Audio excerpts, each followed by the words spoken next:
In a recent video, I was talking about bird language, and it's an interesting study. So I'm not, or don't define myself really as a bird watcher, but I'm very tuned in to the language of birds in the area I live in, and most areas I go to, I take some time to learn at least some of the major bird species in an area, because they give me a lot of information that I find very interesting. One of the ways to develop that awareness of what species are in your area is to walk around the forest or the bush after a windy day.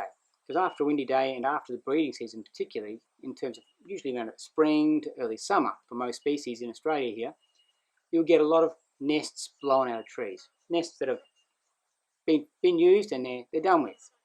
Okay? It sometimes happens during the storms over the winter and pre-early spring area, but you often will find birds' nests on the ground.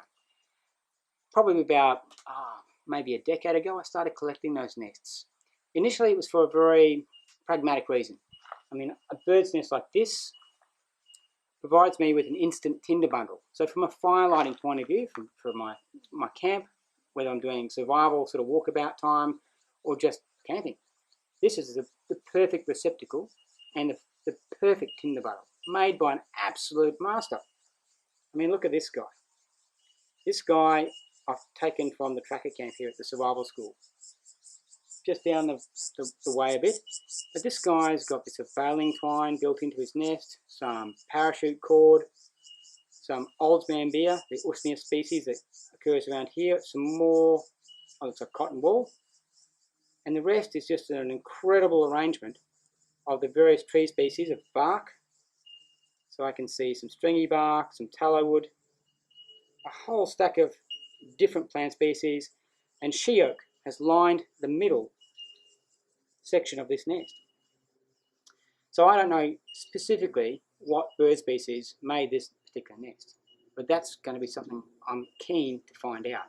And there's a few references that will help me do that. Sometimes it's observation. Sometimes I have to sort of look at that nest, get the picture in it, and whilst I'm doing my nature awareness stuff, I'm looking around for nests of similar size and similar construction. Because most bird species, almost like a thumbprint or fingerprint, make their nests in a particular way. This guy's even got it threaded through a stick. Whether that was part of a failure point that caused it to fall from the tree, who knows? But it's just an incredible masterpiece in its own right. And it's been made by a small bird.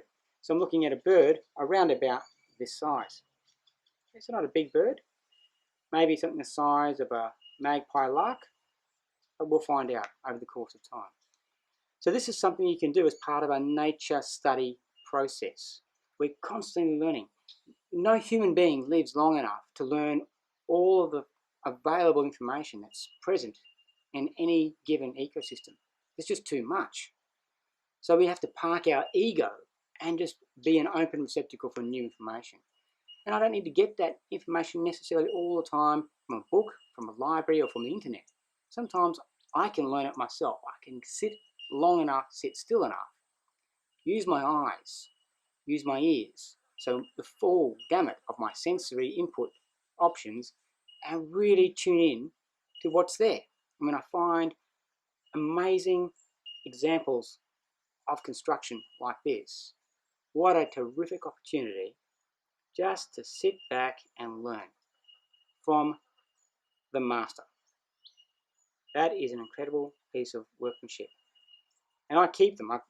I long ago stopped being able to just torch them and burn them as part of my firelighting regime.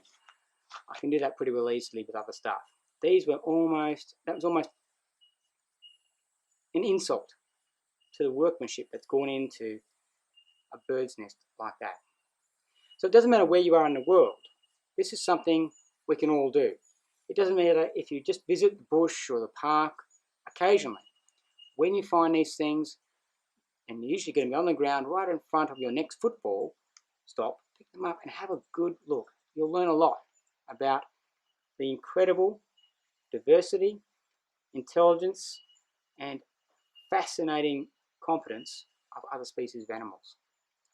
So as part of a nature awareness sort of concept, it probably is a good thing to learn about all of nature, not just the selected bits.